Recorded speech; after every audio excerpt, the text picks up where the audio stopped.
ഇന്ത്യയുടെ പ്രതിരോധ ആധുനികവൽക്കരണത്തിലെ ഒരു നാഴികക്കല്ല്. ഏകദേശം 22 ബില്യൺ ഡോളറിന്റെ കരാർ. അതായത് ഇന്ത്യയും ഫ്രഞ്ച് എയറോസ്പേസ് ഭീമനായ ദസാൾട്ട് ഏവിയേഷനും തമ്മിൽ നടത്തുന്ന ഏറ്റവും വലിയൊരു കരാർ. ഏകദേശം 114 ഇന്ത്യൻ നിർമ്മിച്ച റാഫേൽ യുദ്ധവിമാനങ്ങൾ ഏറ്റെടുക്കുന്നതിനുള്ള കരാറാണിത്. ഇന്ത്യൻ എയറോസ്പേസ് സ്ഥാപനങ്ങളുമായി സഹകരിച്ച് 60% തദ്ദേശീയ ഉള്ളടക്കം ഉൾപ്പെടുത്തിയ ഈ വമ്പൻ കരാർ ഇപ്പോൾ പ്രതിരോധ മന്ത്രാലയത്തിന്റെ സജീവ ചർച്ചയിലാണ്. ഇത് അംഗീകരിക്കപ്പെട്ടാൽ ഇന്ത്യൻ ചരിത്രത്തിലെ ഏറ്റവും വലിയ പ്രതിരോധ കരാറായി ഇത് മാറുക മാത്രമല്ല, അടിസ്ഥാന സൗകര്യങ്ങളുടെയും പിന്തുണാ ചെലവുകളുടെയും കാര്യത്തിൽ റാഫേലിനെ അതിന്റെ ക്ലാസ്സിലെ ഏറ്റവും ചെലവേറിയ മൾട്ടി റോൾ യുദ്ധവിമാനങ്ങൾ ഒന്നായി മാറ്റുകയും ചെയ്യും. റാഫേൽ യുദ്ധവിമാനത്തിന്റെ കഴിവുകളെ പറ്റി നമ്മൾ പ്രത്യേകം എടുത്തു പറയേണ്ട കാര്യമില്ല. ഓപ്പറേഷൻ സിന്ദൂരിൽ റാഫേൽ നടത്തിയ പ്രകടനത്തെ തുടർന്നാണ് ഇന്ത്യൻ വ്യോമസേന ഇപ്പോൾ ഇത്രയധികം വലിയ ഒരു കരാറുമായി മുന്നോട്ട് പോകുന്നത്.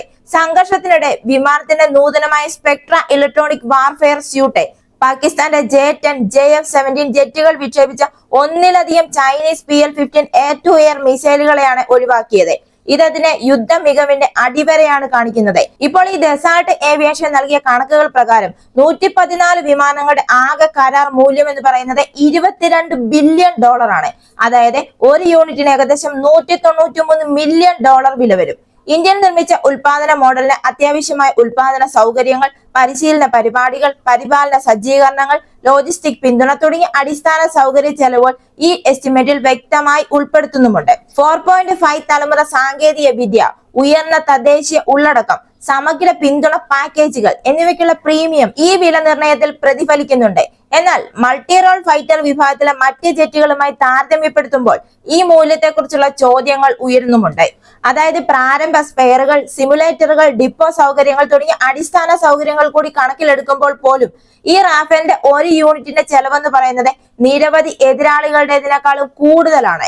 ഉദാഹരണത്തിന് ലോഹിഡ് മാർട്ടിന്റെ F-35A ലൈറ്റനിങ് 2 എന്ന് പറയുന്നത് ഒരു 5ാം തലമുറ യുദ്ധവിമാനമാണ്. ഇതിന്റെ ചെലവെന്ന് പറയുന്നത് ഒരു യൂണിറ്റിന് 110 മില്യൺ ആണ്. അതായത് ഫ്ലൈവേ ചെലവ് 80 മുതൽ 85 മില്യൺ വരെ.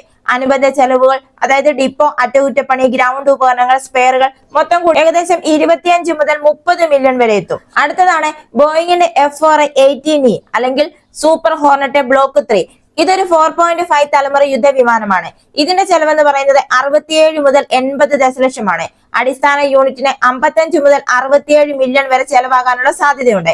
കാരിയർ പ്രവർത്തനങ്ങൾക്കായുള്ള നവീകരണങ്ങൾ, AES റഡാർ, അടിസ്ഥാന സൗകര്യങ്ങൾ എന്നിവ ഇതിൽ ഉൾപ്പെടുന്നുണ്ട്.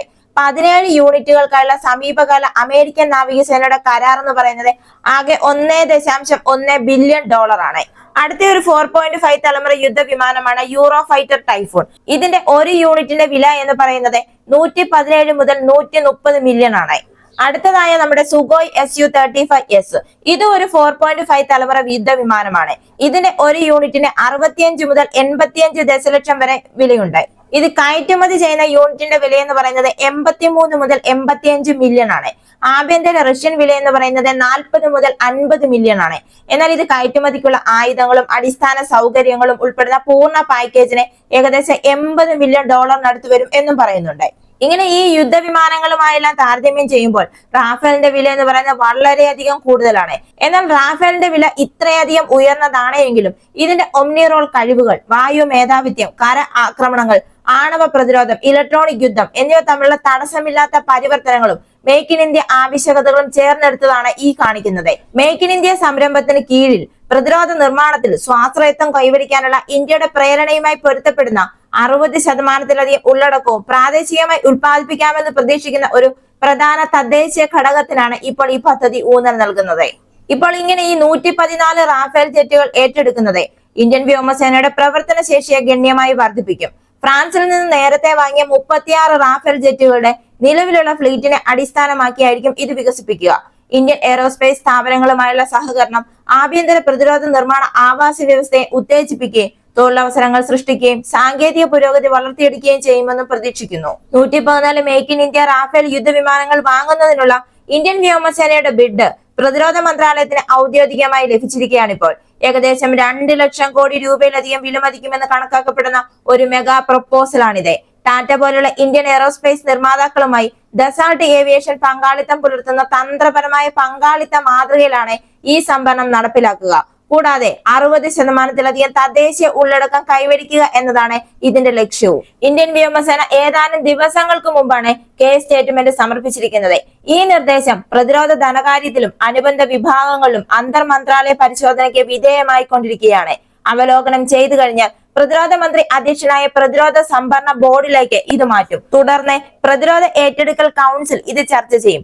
അനുമതി ലഭിച്ചാൽ ഇന്ത്യ ഒപ്പുവെച്ച ഏറ്റവും വലിയ പ്രതിരോധ കരാറായി ഇത് മാറും. 36 റാഫേലുകൾക്കുള്ള 59,000 കോടി രൂപയുടെ ഗവൺമെന്റ് ടു ഗവൺമെന്റിന്റെ കരാറിനെ പോലും ഇത് മറികടക്കും. ഇങ്ങനെ ഈ 114 യുദ്ധവിമാനങ്ങൾ കൂടി ഉൾപ്പെടുത്തുന്നതോടെ ഇന്ത്യയുടെ റാഫേൽ വിമാനങ്ങളുടെ എണ്ണം 176 വികസിക്കും. വ്യോമസേനയിൽ ഇതിനകം തന്നെ പ്രവർത്തനക്ഷമമായ 36 ജെറ്റുകളും ഇന്ത്യൻ നാവികസേനയ്ക്കായി കരാർ ചെയ്ത 36 റാഫേലും യുദ്ധവിമാനങ്ങളും ഇതിൽ ഉൾപ്പെടുന്നു.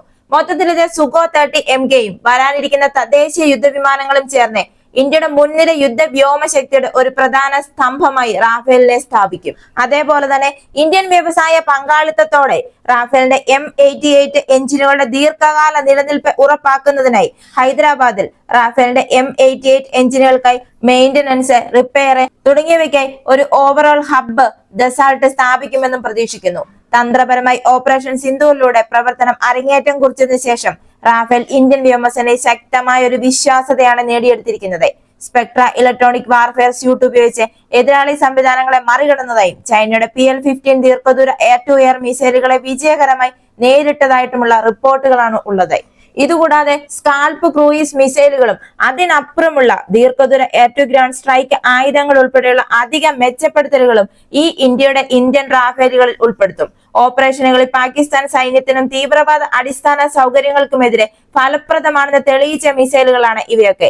പടിഞ്ഞാറൻ വടക്കൻ അതിർത്തികളിലുടനീളമുള്ള മത്സരാധിഷ്ഠിത വ്യോമാതിർത്തികളിൽ മേധാവിത്വം ഉറപ്പാക്കാനുള്ള ഇന്ത്യയുടെ ഉദ്ദേശത്തെയാണ് ഈ കുതിച്ചുചാട്ടം കാണിക്കുന്നത്. ഇപ്പോൾ ഈ 114 റാഫേലുകൾ ഉടനടി പ്രവർത്തനക്ഷമമാക്കുന്നതിനുള്ള ഒരു ശക്തിപ്പെടുത്തൽ മാത്രമല്ല ഇന്ത്യ നടത്തുന്നത്.